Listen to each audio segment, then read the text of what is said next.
नमस्कार, फटाफट 100 में स्वागत है आप सभी का। आपके साथ मैं हूं सोनल दहिया। खबरों की शुरुआत करेंगे। दिल्ली में बढ़ते कोरोना के मामलों को लेकर केजरीवाल सरकार ने बैठक की है। बैठक के बाद सीएम केजरीवाल ने कहा कि पहले के मुकाबले अब खतरा कम हुआ है। कोरोना की दिल्ली में चौथी लहर। केजरीवाल ने कहा कि मौत के आंकड़ों में कमी आई है। लॉकडाउन पर केजरीवाल ने कहा कि अभी लॉकडाउन की कोई जरूरत नहीं। कोरोना के हालातों पर सरकार की पूरी तरह से नजर है। दिल्ली के अस्पतालों को लेकर बैठक में चर्चा की गई है। केंद्र मंजूरी दे तो युद्ध स्तर पर वैक्सीनेशन करेंगे। केजरीवाल ने लोगों से अपील करते हुए कहा कि मास्क, सैनिटाइजर और सोशल डिस्टेंसिंग का पालन करें। कोरोना को फैलने से रोकने की कोशिश करें। सभी को वैक्सीनेशन की मंजूरी मिले।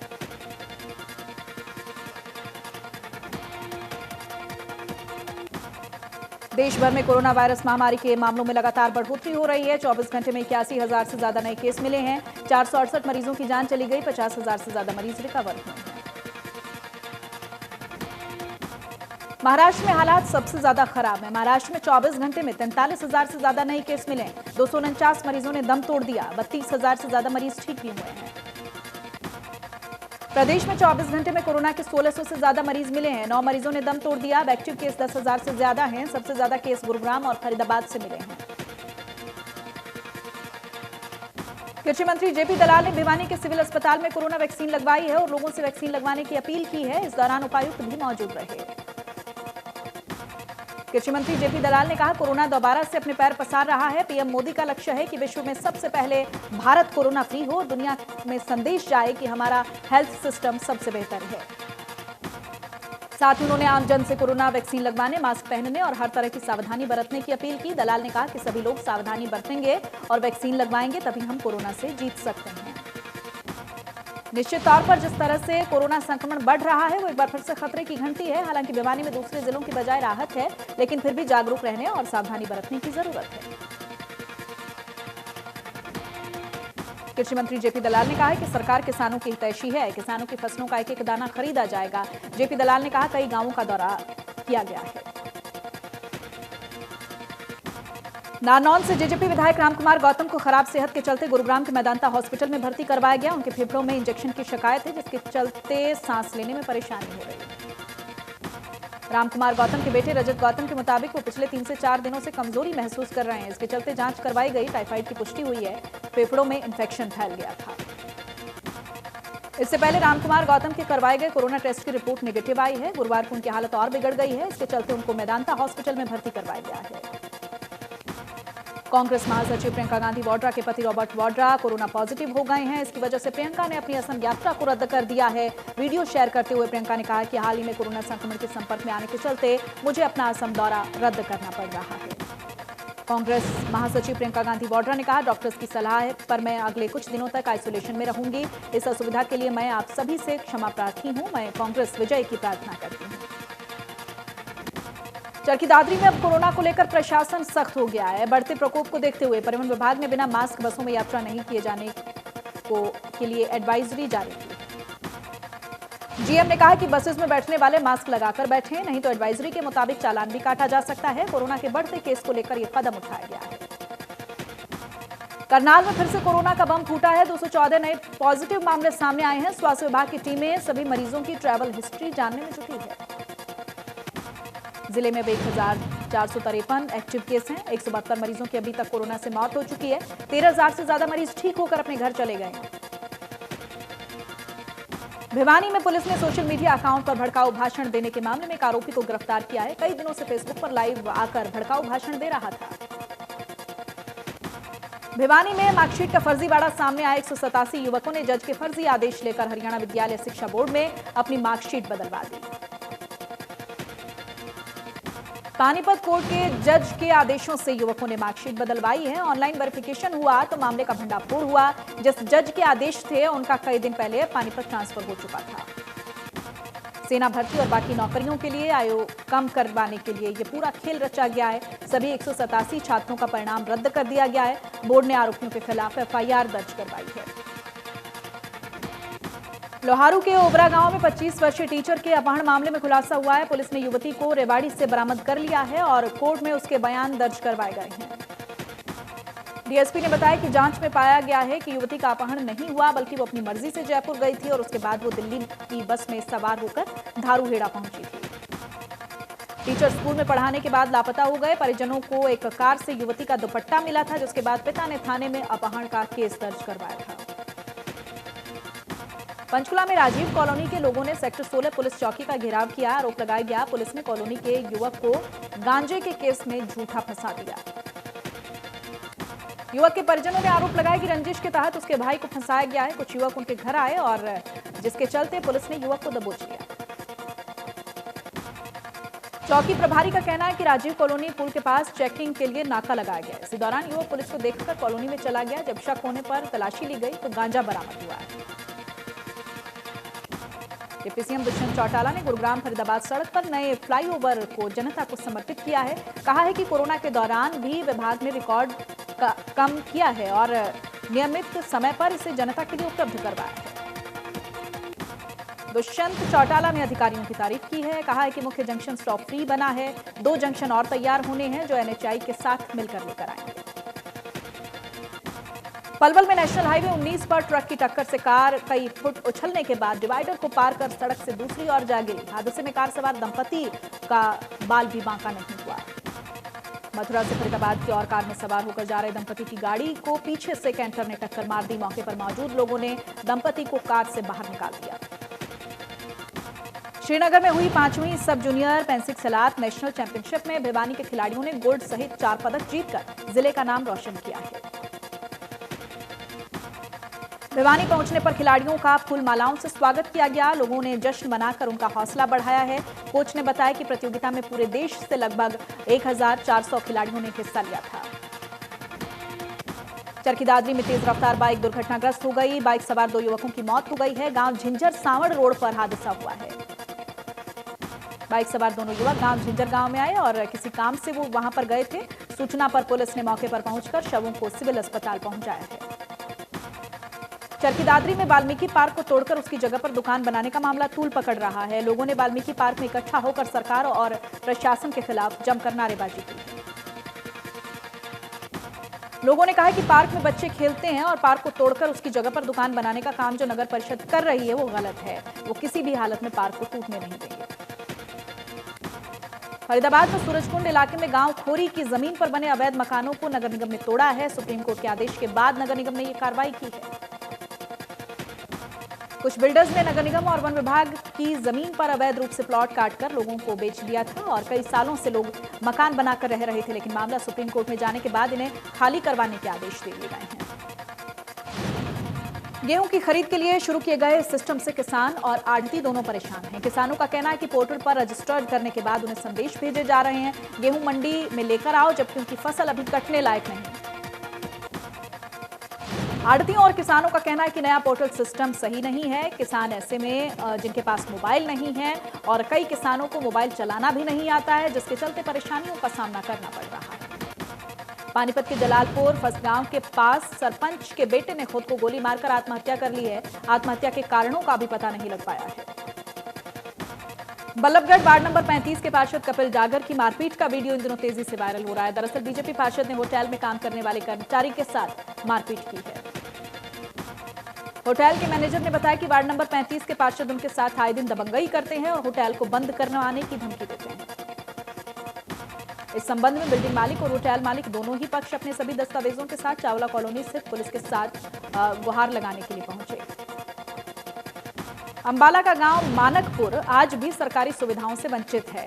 10 साल पहले इस गांव में जो भी काम हुए उसके बाद मौजूदा सरकार ने इस ओर मुड़कर भी नहीं देखा। यहां के बाशिंदों को किसी चीज की जरूरत है या नहीं। गांव के खेतों में लटक रही बिजली के तारों के कारण कई बार आग से फसल तबाह हो चुकी है। कांग्रेस सरकार के समय से बनाया गया सामुदायिक केंद्र भी अब जर्जर हालत में है। कृषि कानूनों के खिलाफ लगातार किसान दिल्ली की सीमाओं पर डटे हुए हैं। अब किसान गर्मी की तैयारियों में जुटे हुए हैं। सिंघू बॉर्डर पर किसान ट्रॉलियों में गर्मी से बचने की व्यवस्था करने के लिए पहुंच रहे हैं। एक ट्रॉली पर 1.5 से 2 लाख रुपए खर्च हो रहे हैं। सिंघू बॉर्डर पर करीब 4 ट्रॉलियां पहुंच चुकी हैं। पंजाब के किसान ही नहीं, हरियाणा के किसान भी ट्रॉलियां तैयार करवाकर पहुंच रहे हैं। फरीदाबाद में बीडीपीओ पद पर तैनात पूजा शर्मा की कुंडली खंगालने की तैयारी शुरू हो गई। एक तरफ जहां पूजा शर्मा के खिलाफ सदर थाने में गबन का केस दर्ज किया गया, वहीं विजिलेंस ने भी इस मामले में तेजी से जांच पड़ताल शुरू कर दी है। विजिलेंस की टीम ने आय से अधिक संपत्ति के मामले में जांच शुरू कर दी है। डीजीपीओ ऑफिस को चिट्ठी लिखकर पूजा शर्मा का हिस्ट्री रिकॉर्ड मांगा गया है। डीजीपीओ ने पूछा है कि पूजा शर्मा अब तक कौन कौन से ब्लॉक में तैनात रह चुकी हैं। बीडीपीओ पूजा शर्मा पर गबन का आरोप लगा है। आरोपी कि उन्होंने अपने भाई ललित मोहन शर्मा की फर्म के नाम पर बिना काम करवाई लाखों रुपए के चेक काट दिए। मामले में तेजी से जांच चल रही, हालांकि पूजा शर्मा को अभी तक सस्पेंड नहीं किया गया।